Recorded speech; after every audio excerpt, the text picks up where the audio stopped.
Hello बच्चों, आज मैं तुम्हें बताने जा रहा हूं किस तरह से लीस्ट वैल्यू ऑफ आर्ग्यूमेंट और मैक्सिमम वैल्यू ऑफ आर्ग्यूमेंट निकालते हैं। ठीक है, तो आर्ग्यूमेंट का क्या मतलब होता है ये आपको पता होना चाहिए। देखो, जैसे कोई कॉम्प्लेक्स नंबर यहाँ पर है, ठीक है, तो आप ओरिजिन से इसको मिला देंगे और इसको हम लोग प्रिंसिपल आर्ग्यूमेंट कहते हैं। ठीक है, एंटी क्लॉकवाइज में जब जाते हैं तो पॉजिटिव एंगल लेते हैं और क्लॉकवाइज में जब जाते हैं तो नेगेटिव एंगल लेते हैं और आर्गुमेंट नेगेटिव आता है। ठीक है, प्रिंसिपल आर्गुमेंट की बात कर रहा हूं। ठीक है, तो प्रिंसिपल आर्गुमेंट जो है मैक्सिमम पाई तक जाता है और इस साइड में माइनस पाई तक जाता है। ठीक है, और जब मैं आर्ग्यूमेंट कहूंगा तो आप लोग क्या करेंगे, अगर जेड यहाँ पर है तो आर्ग्यूमेंट इतना होगा, जेड यहाँ पर है तो आर्ग्यूमेंट इतना होगा, जेड यहाँ पर है तो आर्ग्यूमेंट इतना हम लिख सकते हैं, जेड यहाँ पर है तो आर्ग्यूमेंट ये हो जाएगा।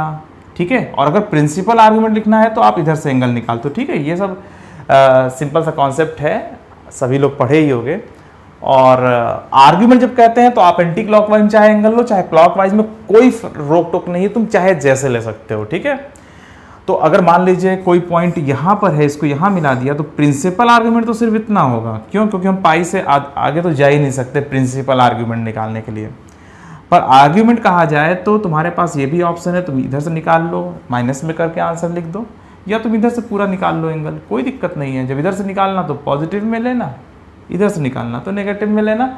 अगर आर्ग्यूमेंट कहा गया है तो कोई रोक टोक नहीं है, सिंपली आप पॉजिटिव रियल एक्सिस से एंगल निकाल लेते हो बस। हाँ, तो ये जो कॉम्प्लेक्स नंबर है ये जो है ये जो है सेटिस्फाई कर रहा है z minus 3 + 4i whole mod is equal to 1, then find the least value of the argument z। ठीक है, तो ये एक वेरिएबल कॉम्प्लेक्स नंबर है जो कि 3,4 पॉइंट से या 3 + 4i से हमेशा 1 डिस्टेंस पर है। तो पता है इसका डायग्राम क्या है? इसका डायग्राम है, ये एक सर्कल रिप्रेजेंट कर रहा है, जिसका सेंटर क्या है गेस कर सकते हो?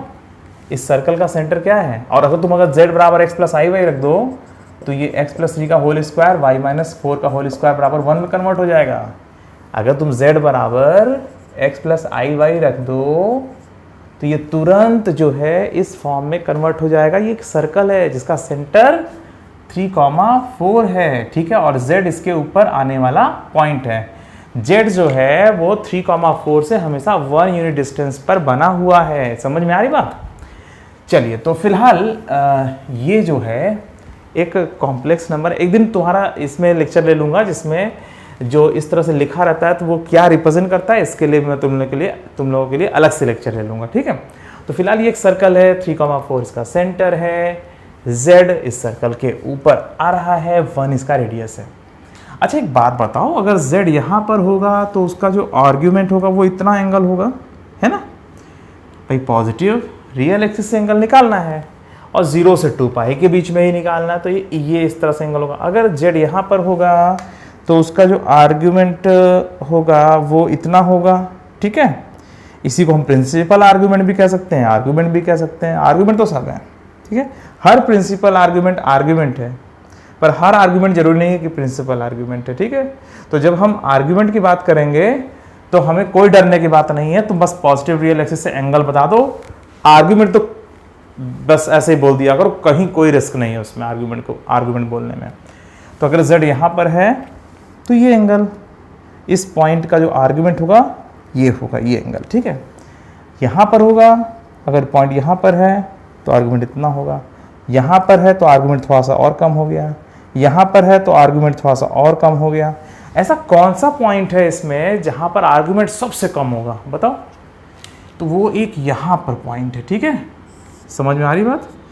ये वाला जो पॉइंट है ना, यहाँ पर आर्ग्यूमेंट सबसे कम हो जाएगा, ये ध्यान रखिए। ठीक है, तो इससे कम अगर मैं यहाँ पे ले लूँगा तो आर्ग्यूमेंट थोड़ा सा बढ़ जाएगा, मैं यहाँ ले लूँगा थोड़ा सा और बढ़ जाएगा, यहाँ पर सबसे कम होगा। तो आपको वास्तव में यही निकालना है, यही थीटा निकालना है। समझ में आ गई बात क्वेश्चन में? हाँ, तो देखो मॉड जेड का क्वेश्चन तो कई बार आया हुआ है एग्जाम में, मगर आर्ग्यूमेंट जेड का रिस्की है और ये बहुत इंपॉर्टेंट है। हो सकता है एग्जामिनर आर्ग्यूमेंट की तरफ चले आए और कहते हैं कि हाँ least value of argument, maximum value of argument निकालो।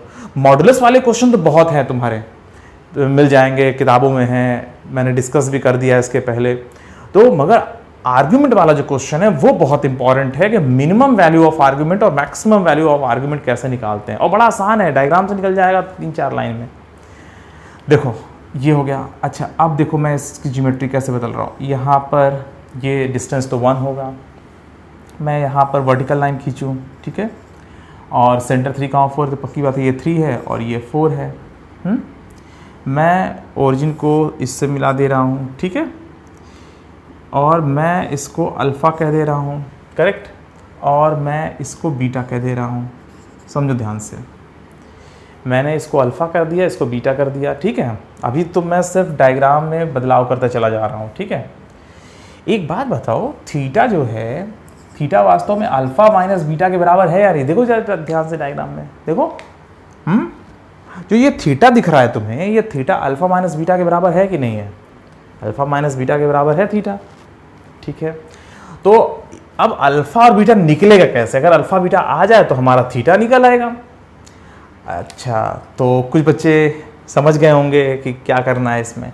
अरे भाई हम लोग को पता है ना, tan अल्फ़ा बराबर 4/3। देखो ना ध्यान से, tan अल्फ़ा बराबर 4/3, ये 90 डिग्री है ना, और ये भी 90 डिग्री है।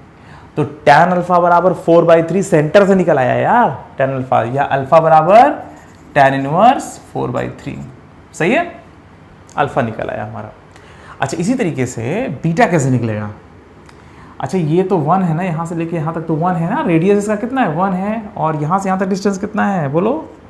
अरे वो डिस्टेंस फार्मूला लगा लो, ये 3,4 है, ये 0,0 है, तो डिस्टेंस फार्मूला लगाओगे 3 - 0 का स्क्वायर प्लस 4 - 0 का स्क्वायर अंडर रूट के साथ, ये 5 आ जाएगा। डिस्टेंस फार्मूले से या पाइथागोरस रूल से 5 आ जाएगा, ठीक है। 3, 4 है, पाइथागोरस रूल से 5। तो तुम देखो ध्यान से, ये 1 और 5 का यूज़ करके तुम साइन बीटा लिख सकते हो ना, साइन बीटा बराबर 1/5। ध्यान दो, साइन बीटा बराबर 1/5, तो बीटा बराबर कितना हुआ? बीटा बराबर साइन इनवर्स 1/5, और इसके बाद आप इन दोनों का यूज़ कर लोगे और थीटा की वैल्यू मिल जाएगी। थीटा बराबर अल्फ़ा माइनस बीटा, तो मतलब tan inverse 4/3 minus sine inverse 1/5। समझ में आ रही बात बच्चों? तो ये इसका आंसर फाइनल हुआ। हो सकता है एग्जामिनर जो ऑप्शन दें वो सिर्फ tan इनवर्स के फॉर्म में हो, तो अगर ये साइन इनवर्स को tan इनवर्स में बदलना है तो बदल लोगे, और tan inverse a minus tan inverse b का फॉर्मूला लगा दोगे तो सिर्फ tan इनवर्स में भी आंसर आ सकता है।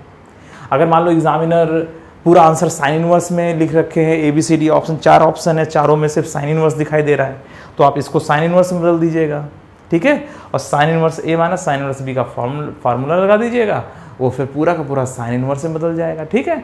तो डिपेंड करता है कि किस तरह से क्वेश्चन में ऑप्शन है और हमें कैसे आगे बढ़ना। फिलहाल आपने बड़े आसानी से इस थीटा की वैल्यू निकाल ली जो मिनिमम आर्ग्यूमेंट दे रहा है, ठीक है। तो इस थीटा को निकालने के लिए आपने सीधा सीधा अल्फ़ा में से बीटा घटा लिया और आपका आंसर फाइनल हो गया। तो ये बच्चों याद रहेगा आप लोगों को, tan अल्फ़ा निकाल लेंगे 4/3, तो अल्फ़ा बराबर tan इनवर्स 4/3, साइन बीटा निकाल लेंगे 1/5, तो बीटा बराबर आ जाएगा साइन इनवर्स 1/5। बस अल्फ़ा माइनस बीटा लगा के हम आसानी से इसका आंसर निकाल सकते हैं, ठीक है। अच्छा एक बात और बताओ, अगर मैक्सिमम मतलब कि आर्ग्यूमेंट की मैक्सिमम वैल्यू निकालनी होती तो वो यहाँ पर होगा ना, तो इसको भी आप ओरिजिन से मिला दो, ठीक है, ये 1 ये होगा, ठीक है।